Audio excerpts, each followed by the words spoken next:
बड़ी खबर यह कि कौन है मजबूर और कौन है मजबूत, आज आपको हम बताने जा रहे हैं। सिर्फ दो तस्वीरों के जरिए बताएंगे हकीकत। मनीष तिवारी का बुक बम कांग्रेस पर ही आकर फट गया है। सबसे पहले मनीष तिवारी की किताब की हकीकत आपको बताने जा रहे हैं, उसके बाद बताएंगे यह हकीकत पहली बार नहीं, इससे पहले भी निकलकर सामने आई है। जरा ये किताब देखिए जरा। मनीष तिवारी की किताब का पन्ना आपके सामने खोल दिया। इसमें लिखा है 26/11 के वक्त यूपीए सरकार थी, उस वक्त जो कदम उठाए जाने थे वो नहीं उठाए गए। उस वक्त तेजी से कार्रवाई की जरूरत थी। अगर किसी देश को निर्दोषों का कत्लेआम करने में अफसोस नहीं होता तो ऐसे संयम में ताकत की पहचान नहीं बल्कि कमजोरी की निशानी है। 26/11 एक ऐसा मौका था जब शब्दों से ज्यादा जवाबी कार्रवाई दिखानी थी। यह मनीष तिवारी का किताब में लिखी हुई हकीकत है, लेकिन यह पहली बार नहीं। इससे पहले एयर चीफ मार्शल ने भी यही बात कही थी कि 26/11 के वक्त पूरी तरह से सेना तैयार थी बदला लेने के लिए। देखिए जरा एयर चीफ मार्शल ने क्या कहा था, वो सच मैं आपके सामने रखने जा रहा हूं। एयर चीफ मार्शल ने कहा था 2017 में खुलासा किया था 26/11 के बाद वायुसेना तैयार थी, यानी एयरफोर्स तैयार थी बदला लेने के लिए। वायुसेना ने पूरी प्रिपरेशन, पूरी तैयारी कर ली थी। सर्जिकल स्ट्राइक का पूरा प्लान वायुसेना के पास था। पाकिस्तान अधिकृत कश्मीर में टेरर कैंप पर हमले की पूरी प्लानिंग योजना बना ली थी। तत्कालीन उस वक्त की मनमोहन सरकार ने रोक दिया। बड़ी बात यह है, मनमोहन सरकार ने रोक दिया। 26/11 हमले के बाद भी कुछ भी एक्शन लेने से मना कर दिया गया। तत्कालीन पीएम से मुलाकात भी की थी एयर चीफ मार्शल ने। यह सच्चाई है। बड़ी बात यह, मनीष तिवारी आज ये कह रहे हैं कि 26/11 के बाद आकर कांग्रेस ने एक्शन क्यों नहीं लिया। और आइए दो तस्वीरों के जरिए आपको कल का भारत और आज के हिंदुस्तान का फर्क बताने जा रहे हैं। दो तस्वीरें। प्रधानमंत्री डॉक्टर मनमोहन सिंह उस दौरान प्रधानमंत्री थे जब 26/11 का हमला हुआ, और जब पुलवामा हमला हुआ तो प्रधानमंत्री नरेंद्र मोदी सत्ता में थे। इन दो तस्वीरों के बाद वो तस्वीरें आपको दिखा रहे हैं। 26/11 हमले की पहली तस्वीर देखिए जरा, कैसे आतंकी मुंबई की सड़कों पर गोलियों की बारिश कर रहे थे और तांडव मचा रहे थे। रूह कपा देने वाली तस्वीरें, कैसे बंधक बना लिया था पूरी मुंबई को, देश आज तक नहीं भूला। और फिर कैसे 14 फरवरी को 2019 पुलवामा अटैक हुआ, प्रधानमंत्री नरेंद्र मोदी सत्ता में थे। दो तस्वीर दिखाने का मकसद यह कि हमले पहले भी हुए और हमले उसके बाद भी हुए, लेकिन इस हमलों में क्या हुआ। 175 से ज्यादा लोगों की जान गई 26/11 हमले में, और पुलवामा हमले में 40 सीआरपीएफ जवान शहीद हुए। 26/11 हमले में 300 से ज्यादा लोग घायल हुए, और पुलवामा हमले में 35 से ज्यादा लोग घायल हुए। इसके बाद की तस्वीरें देखिए जरा। इन हमलों के बाद 26/11 हमले के बाद तब के गृह मंत्री शिवराज पाटिल की सिर्फ इसलिए कुर्सी गई क्योंकि वो बार बार कपड़े बदलकर हर लोकेशन पर पहुंच रहे थे। और इतना ही नहीं, उस वक्त के मुख्यमंत्री विलासराव देशमुख होटल ताज में अपने बेटे, देखिए जरा तस्वीर फिर से, अपने बेटे रितेश और डायरेक्टर प्रोड्यूसर राम गोपाल वर्मा के साथ पहुंचे थे। और प्रधानमंत्री नरेंद्र मोदी जवानों की शहादत के बाद सीधे एयरपोर्ट उन्हें श्रद्धांजलि देने पहुंचे थे। यह है दो तस्वीरों का सच। इतना ही नहीं, ये यहीं खत्म नहीं होता, जरा सुनिए। अब आपको सुनवाता हूं उस वक्त 26/11 के बाद नेता क्या कह रहे थे और पुलवामा हमले के बाद क्या कह रहे थे।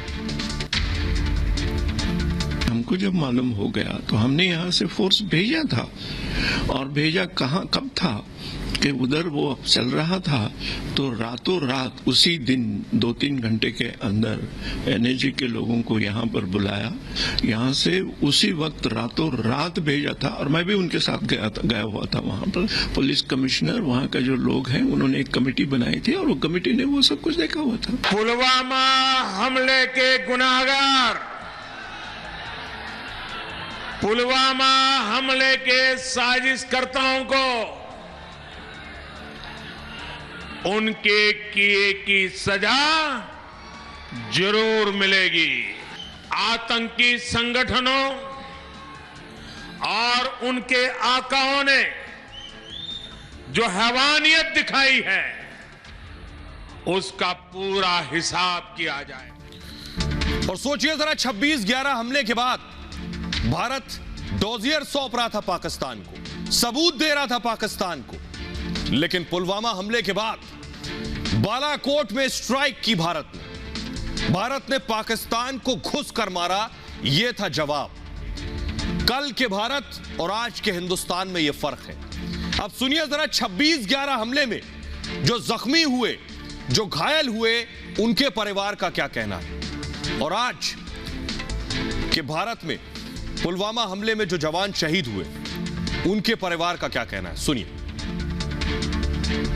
कांग्रेस जरा अच्छे से अपनी जिम्मेदारी समझते तो शायद हमारे साथ ये 26/11 वाला हादसा नहीं होती। सही वक्त पर अगर मनमोहन सिंह ने फैसले लिए होते, कम से कम हजारों लोगों की जान बचती, क्योंकि उस वक्त कितने लोगों की जान गई, कितने जन घायल हुए, वो कोई नहीं बता सकता।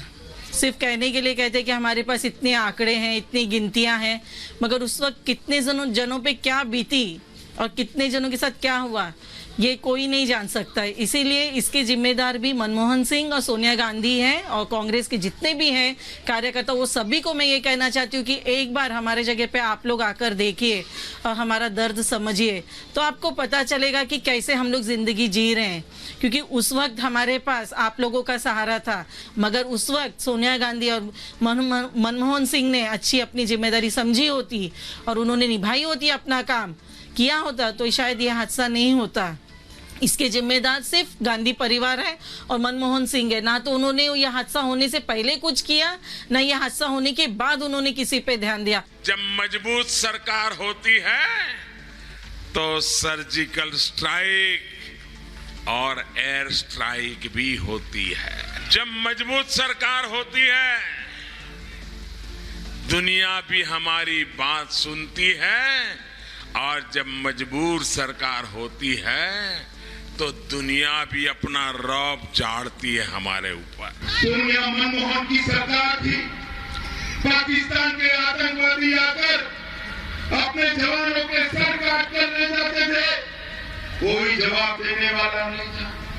मोदी जी की सरकार आई, उरी में हमला किया। और आइए अब आपको बताने जा रहे हैं तब और अब में क्या फर्क आया है। पहले क्या कहा जाता था और आज क्या कहा जाता है, ये आपको बताने जा रहे हैं। देखिए जरा कितना बदला है, ये आपको बता रहे हैं कल और आज। पहले मनमोहन सरकार के दौरान गठबंधन सरकार के दबाव में रहे मनमोहन सिंह पर यह आरोप लगे, लेकिन प्रधानमंत्री नरेंद्र मोदी पूर्ण बहुमत के साथ सत्ता में आए। इसके बाद मनमोहन सिंह पर रिमोट कंट्रोल से चलने के इल्जाम तक लगे, लेकिन प्रधानमंत्री नरेंद्र मोदी के नेतृत्व का लोहा पूरी दुनिया ने माना। मनमोहन सिंह के दौरान 2G कोलगेट के घोटाले के आरोप लगे, लेकिन 7 साल में प्रधानमंत्री नरेंद्र मोदी पर भ्रष्टाचार का कोई आरोप नहीं लगा। मनमोहन काल में आतंक के खिलाफ मनमोहन सिंह खामोश रहे, कोई एक्शन नहीं लिया, लेकिन अब आतंकवाद का हमेशा करारा जवाब दिया गया। आइए अब आपको सुनवाते हैं। मनीष तिवारी के इस बयान के बाद बवाल तो मचना था, तो सियासत में बवंडर भी आ गया। सुनिए जरा। सरकार में मनमोहन सिंह जी थे, वो प्रधानमंत्री थे, और सोनिया जी यूपीए की चेयरपर्सन थी, और उस वक्त जो कांग्रेस के लोग थे, जो मुल्क से मोहब्बत करने वाले लोग हैं, जो 26/11 इतनी बड़ी घटना हुई और उस वक्त जिस तरह का एक्शन दिखना चाहिए था, वो एक्शन नहीं दिखा था। चलिए, मनीष जी ने सही बात कही है, देर आए दुरुस्त आए। अगर हम उम्मीद कर रहे थे कि तत्कालीन गृह मंत्री जिस वक्त ये हमला हुआ, शिवराज पाटिल जी, वो बंद गले के सूट बदल रहे थे, वो कंघी कर रहे थे, वो आगे कैसे बॉलीवुड की एक मूवी बने, ये बनवाने में व्यस्त थे। आतंक के हमले को करारा जवाब, इसी को 56 इंच चौड़ा सीना कहते हैं। अब तो तुम्हारे कांग्रेस के नेता भी इस बात को स्वीकार कर रहे हैं। मनीष तिवारी ने जो कहा है वो उन्होंने उसकी परिस्थिति और अपने अनुभवों के आधार पर कहा होगा, लेकिन मैं इस देश का सौभाग्य मानता हूँ कि जो 2014 में यूपीए की सरकार गई थी, वो अनिर्णय की स्थिति के कारण गई थी। आज देश को एक मजबूत और सबल नेतृत्व। Approach towards the terrorism during UPA government बहुत हल्का था. It was very loose. There were so many loose ends. तो हमारे मोदी जी के नेतृत्व में हमारे सरकार का नीति है जीरो टॉलरेंस टुवर्ड टेररिज्म. तो उन्होंने जो कुछ भी कहा है, कांग्रेस शुड इंट्रोस्पेक्ट. और आइए आगे बढ़ते हैं और अब आपको बताने जा रहे हैं कांग्रेस की गुलाम मानसिकता की हकीकत. कैसे कांग्रेस की गुलाम मानसिकता की हकीकत यह है कि सबसे पुरानी पार्टी को आज हिंदुस्तान गुलाम नजर आ रहा है. उनका कहना है भारत गुलाम है अमेरिका का. आइए आपको बताते हैं कि आखिर कांग्रेस के वो कौन से कोहिनूर हैं जिन्होंने ये बात हिंदुस्तान के लिए कही है. देखिए, और ये बात पहली बार नहीं, ये बात इससे पहले खुद राहुल गांधी क्या कह चुके हैं ये आपको बताएंगे. मणिशंकर अय्यर का कहना है भारत अमेरिका का गुलाम बन गया है. 7 साल से अमेरिका का गुलाम है हिंदुस्तान. 7 साल से शांति की बात नहीं होती. मोदी के आने के बाद हालात बिगड़ गए. मोदी नीति की वजह से हालात बुरे हो गए. राहुल ने अमेरिका से, आपको बताऊं इससे पहले राहुल गांधी अमेरिका से मदद मांग चुके हैं. अय्यर कह रहे हैं भारत गुलाम है और राहुल अमेरिका से मदद मांग चुके हैं. राहुल ने कहा था भारत के हालात पर आखिर अमेरिका चुप क्यों है. अमेरिका हिंदुस्तान के हालात पर बोले. राहुल ने कहा था भारत के लोकतंत्र को बचा लो अमेरिका. भारत के हालात पर अमेरिका का विचार क्या है, अमेरिका कोई बयान क्यों नहीं देता. आइए सबसे पहले आपको सुनवाते हैं. सुनिए जरा मणिशंकर अय्यर ने क्या कहा, उसके बाद आपको सुनवाएंगे जो मणिशंकर अय्यर को भारत गुलाम लग रहा है उसी अमेरिका से राहुल गांधी मदद मांग रहे थे. पहले अय्यर को सुनिए. 7 साल में हम देख रहे हैं कि गुटनिरपेक्षता की तो बात ही नहीं होती है, कि शांति की बात ही नहीं होती है, कि अमेरिकनों के गुलाम बनकर बैठे हैं और कहते हैं कि हमें. तो सोचिए ये अय्यर इसी हिंदुस्तान में रहते हैं और कह रहे हैं कि हम अमेरिका के गुलाम हैं. और इसी अमेरिका से अय्यर के जो नेता हैं राहुल गांधी वो मदद मांग रहे थे. अमेरिका से कह रहे थे बचा लो. सुनिए जरा राहुल को. We are no longer in the same paradigm we were before 2014. We are in a different paradigm. We are in a paradigm where the institutions that are supposed to protect us do not protect us anymore. The institutions that are supposed to support a fair political fight do not do so anymore. I don't hear anything from the US establishment about what is happening in India.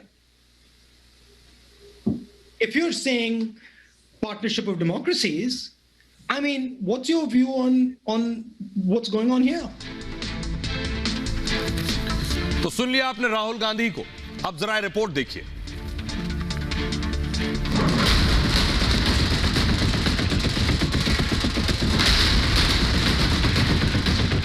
Namaste.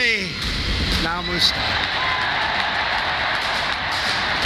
My true friend, Prime Minister Modi.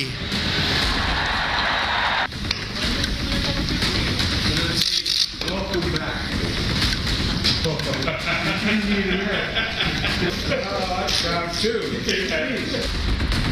Trump और Biden Modi Modi करते नहीं थकते. यह हिंदुस्तान और America का रिश्ता है. लेकिन देश की सबसे पुरानी पार्टी कांग्रेस अब तक उस जहनी गुलामी से जूझ रही है जो राजा के बेटे को गद्दी पर बिठाती आई है. और यही वजह है कि कांग्रेस के नेता को हिंदुस्तान गुलाम नजर आ रहा है. लेकिन मणिशंकर अय्यर के बेतुके बयान पर बीजेपी ने पूछा जब कांग्रेस सरकार में थी तब किसकी गुलामी कर रहे थे. पहले बताएं कि वो जब कांग्रेस में थे और कांग्रेस में हैं भी तो किसकी गुलामी कर रही थी कांग्रेस. हम सिर्फ इस देश को, भारत माता को की गुलामी करते हैं और किसी और मुल्क की गुलामी किसी भारतीय को स्वीकार नहीं है. अभी ज्यादा दिन नहीं हुए जब अय्यर के नेता राहुल इसी अमेरिका के आगे गिड़गिड़ा रहे थे और मदद मांग रहे थे. We are no longer in the same paradigm we were before 2014. We are in a different paradigm. We are in a paradigm where the institutions that are supposed to protect us do not protect us anymore. The institutions that are supposed to support a fair political fight do not do so anymore. I don't I don't hear anything from the US establishment about what is happening in India. If you're saying partnership of democracies, I mean, what's your view on what's going on here? पिछले 7 साल में हम देख रहे हैं कि गुटनिरपेक्षता की तो बात ही नहीं होती है, कि शांति की बात ही नहीं होती है, कि अमेरिकनों के गुलाम बनकर बैठे हैं और कहते हैं कि हमें मणिशंकर अय्यर या फिर कांग्रेस के नेता कुछ भी कहें, सच्चाई यह है कि भारत और सुपर पावर अमेरिका के रिश्ते इतने मजबूत कभी नहीं थे। प्रधानमंत्री मोदी के अमेरिकी दौरे पर राष्ट्रपति बाइडेन ने गर्मजोशी से उनसे मुलाकात की। चीन के खिलाफ भारत और अमेरिका साथ साथ हैं, और इतना ही नहीं, अफगानिस्तान का मुद्दा हो या फिर कोरोना से लड़ाई, दोनों देश एक दूसरे से कदम मिलाकर चल रहे हैं। पिछले दिनों कई मुलाकातों में दोनों नेता की केमिस्ट्री देखते ही बन रही थी। इस मुलाकात के दौरान बाइडेन ने कहा कि मैंने काफी पहले ही बता दिया था कि आने वाले वक्त में भारत अमेरिका दुनिया के सबसे करीबी देश होंगे। हम अपनी मजबूत साझेदारी को जारी रखने जा रहे हैं। हम आपको काफी समय से जानते हैं और मुझे खुशी है कि आप वापस आज व्हाइट हाउस में आए हैं और हम चाहते हैं कि हमारे रिश्ते जो है आगे सुदृढ़ हो जाएगा। When I showed the Prime Minister to a seat, I pointed out that seat is occupied. सिर्फ बाइडेन से ही नहीं, बाइडेन से पहले अमेरिका के राष्ट्रपति रहे डोनाल्ड ट्रंप के साथ भी मोदी की जबरदस्त ट्यूनिंग थी। दोनों की यारी दुनिया भर की मीडिया की सुर्खियों में रही। दोनों नेता जब भी मिले गर्मजोशी से मिले। आतंकवाद सहित कई मुद्दों पर अमेरिका ने भारत के रुख का समर्थन किया। अमेरिका में मोदी के हाउडी मोदी कार्यक्रम में मोदी और ट्रंप की यारी देखने को मिली। प्रधानमंत्री नरेंद्र मोदी ने ट्रंप के साथ स्टेडियम का पूरा चक्कर लगाया। ट्रंप ने अब की बार ट्रंप सरकार का नारा तक दे दिया था। भारत दौरे पर आए ट्रंप का अहमदाबाद में हवाई अड्डे पर भव्य स्वागत हुआ। करीब 22 किलोमीटर लंबा रोड शो किया गया। ट्रंप ने इस दौरे में आगरा में अपनी पत्नी मेलानिया के साथ ताजमहल तक का दीदार किया था और करीब 1 घंटे तक वो ताजमहल में रहे थे। सुनिए जरा। Namaste. Namaste. And hello to India. This is such a great honor. Let me begin by expressing my profound gratitude to an exceptional leader, a great champion of India, a man who works night and day for his country, and a man I am proud to call my true friend, Prime Minister Modi. आइए अब आपको सुनवाने जा रहे हैं देश के लोग क्या कह रहे हैं कांग्रेस की इस गुलाम वाली मानसिकता पर। भारत क्या कह रहा है, सुनिए जरा।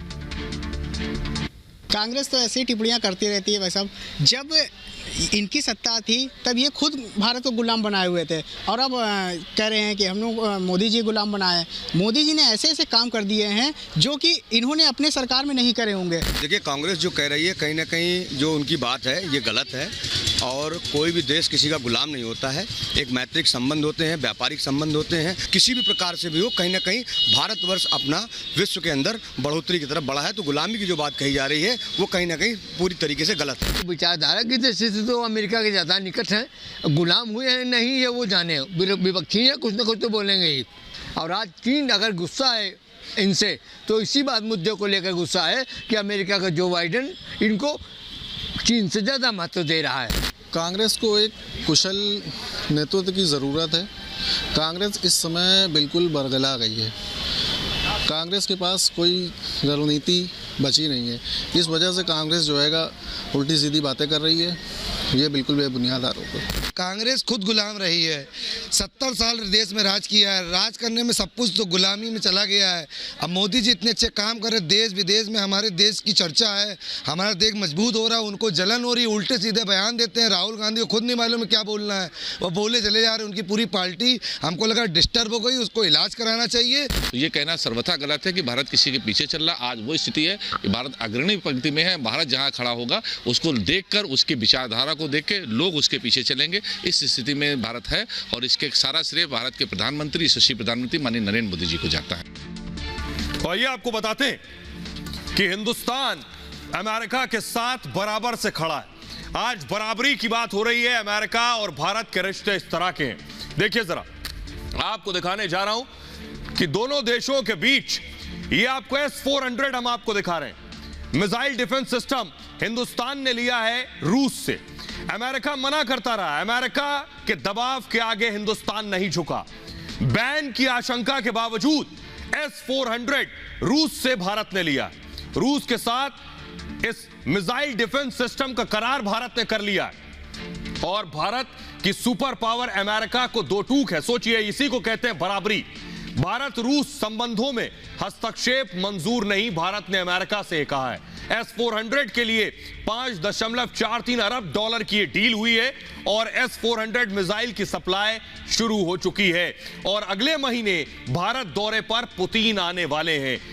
रूस के साथ AK-203 राइफल पर भी डील होनी है पुतिन के आने पर। यह है भारत के रिश्ते अमेरिका के साथ और रूस के साथ, यानी किसी के आने और जाने से रिश्ते खराब नहीं होते हैं, रिश्ते पहले से और मजबूत हुए। और न सिर्फ अमेरिका के साथ पहली तस्वीर मैं आपको दिखाऊं, प्रधानमंत्री नरेंद्र मोदी और जो बाइडेन अमेरिकी दौरे पर गर्मजोशी से स्वागत किया था। जो बाइडेन ने अमेरिकी उपराष्ट्रपति की कुर्सी तक प्रधानमंत्री नरेंद्र मोदी को ऑफर की थी और दोनों के बीच बेहतरीन बॉन्डिंग उस वक्त दिखी थी। इतना ही नहीं, मोदी पुतिन लगातार संपर्क में रहते हैं और दोनों की केमिस्ट्री बेहद शानदार है। इतना ही नहीं, S-400 मिसाइल सौदे पर खुद साइन किया है पुतिन ने, खुद आकर साइन किया। अब इजराइल की बात कर लीजिए। इजराइल में बेहद लोकप्रिय है प्रधानमंत्री नरेंद्र मोदी। ये खुद इजराइल के प्रधानमंत्री नेफ्ताली ने कहा, उन्होंने ये तक कहा, आइए और मेरी पार्टी में शामिल हो जाइए। मैक्रो, फ्रांस की बात करें, फ्रांस के राष्ट्रपति मैक्रो ने कई बार प्रधानमंत्री नरेंद्र मोदी की तारीफ की। ऑस्ट्रेलिया से करार रद्द होने पर प्रधानमंत्री नरेंद्र मोदी को फोन लगाकर बात की थी। पनडुब्बी वाला करार जो रद्द हुआ, जलवायु परिवर्तन पर नेतृत्व के लिए तारीफ कर चुके हैं। खुद बोरिस जॉनसन कोरोना काल में मदद के लिए शुक्रिया कहा था ब्रिटेन ने हिंदुस्तान का। ऑस्ट्रेलिया की बात करें, मोदी को ऑस्ट्रेलिया का सबसे अच्छा दोस्त बताया था और एक सम्मेलन में मॉरिसन ने प्रधानमंत्री मोदी के लिए ये सारी चीजें कही थी। और बात शहीदों के सम्मान की, आज संतोष बाबू, कर्नल संतोष बाबू के परिवार को महावीर चक्र से सम्मानित किया गया। संतोष बाबू गलवान में चीन से लड़ते हुए शहीद हुए थे, लेकिन 20 भारत के जवान शहीद हुए थे तो 40 चीन के भी शहीद हुए थे। संतोष बाबू के बारे में आइए बताते हैं क्या स्थिति थी और भारत ने कैसे वक्त के साथ इस स्थिति में बदलाव किया। 15 जून 2020 को ऑपरेशन स्नो लेपर्ड में शामिल थे। गलवान में पोस्ट बनाना उस वक्त मकसद था। शहीद कर्नल संतोष बाबू सीओ थे और चीनी सैनिकों ने हिंसक कार्रवाई की। उस दौरान संतोष बाबू गंभीर रूप से घायल हो गए थे। आखिरी सांस तक नेतृत्व किया संतोष बाबू ने। हिंसक झड़प में 20 जवान शहीद हुए थे और चीनी सैनिकों के पास उस वक्त तारों वाले डंडे थे जिससे भारतीय जवानों पर हमले किए। कटीले तारों वाले डंडों से हमला किया गया था। भारतीय जवानों के पास लकड़ी के डंडे मौजूद थे। LAC पर उसके बाद नियम बदले गए और सेना के फील्ड कमांडर्स को अधिकार दिया गया। हथियार चलाने के नियमों में बदलाव किए गए और विशेष हालात में हथियारों के इस्तेमाल की अनुमति दी गई है। पहले हथियारों का इस्तेमाल बैन था LAC पर और दशकों से यह परंपरा चली आ रही थी। हथियार रखने की इजाजत नहीं थी। LAC के 2 किलोमीटर के दायरे में अब तक बैन था हथियारों का इस्तेमाल। LAC पर चीन के सैनिक हर मुमकिन मौके का फायदा उठाकर भारत की सीमा में घुसने की कोशिश करते रहे, लेकिन बात हथियारों या हिंसा तक पहुंचने से पहले ही खत्म हो जाती थी। मगर अब ऐसा नहीं है। तस्वीर पूरी तरह बदल गई है। सीमा पर जवानों की मौत भी हो रही है और बंदूकों से गोलियां भी निकलने लगी। भारत ने चीन की हर साजिश का जवाब देने की तैयारी कर रखी है। LAC पर भारत ने सैनिकों की फौज उतार दी है, साथ ही सबसे खतरनाक हथियार तैनात कर दिए। यही नहीं, भारत ने 3500 किलोमीटर के LAC पर हथियार चलाने से संबंधित नियमों में भी बदलाव किया है। चरित्र रहा है कि हम लोगों ने दुनिया के किसी देश पर न तो कभी आक्रमण किया है। भारत की तरफ आंख उठाकर भी देखेगी तो उसका मुंहतोड़ जवाब देने की यदि किसी के अंदर है तो हम भारतवासियों के अंदर है। हमें अपने सेना के जवानों पर फक्र है, अपने सेना के जवानों पर पूरा भरोसा है। पूर्वी लद्दाख सीमा पर भारत चीन के बीच चल रहा तनाव थमने का नाम नहीं ले रहा। चीन ने एलएसी पर अपने T-15 टैंक तैनात किए तो भारत में जवाब ने भीष्म कहे जाने वाले टैंक T-90 को उसके सामने खड़ा कर दिया। आपको बताते हैं T-90 की खासियत क्या है। T-90 टैंक में K6 रिएक्टिव आर्मर होता है।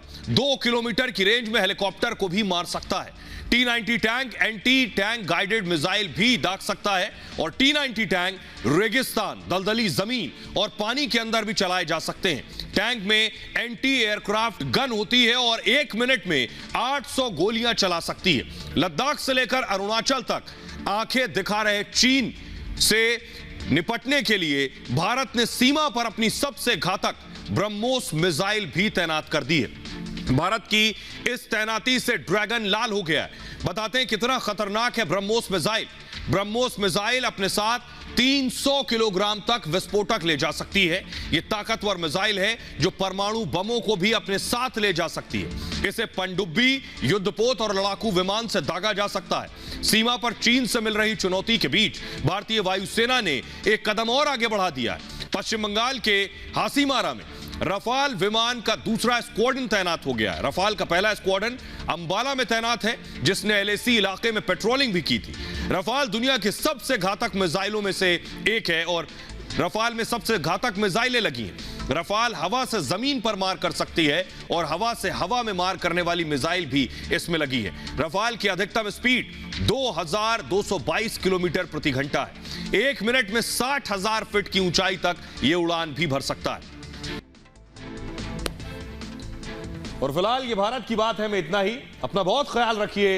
एक छोटे से ब्रेक के लिए रुक रहे हैं, लौट रहे हैं कुछ और बड़ी खबरों के साथ।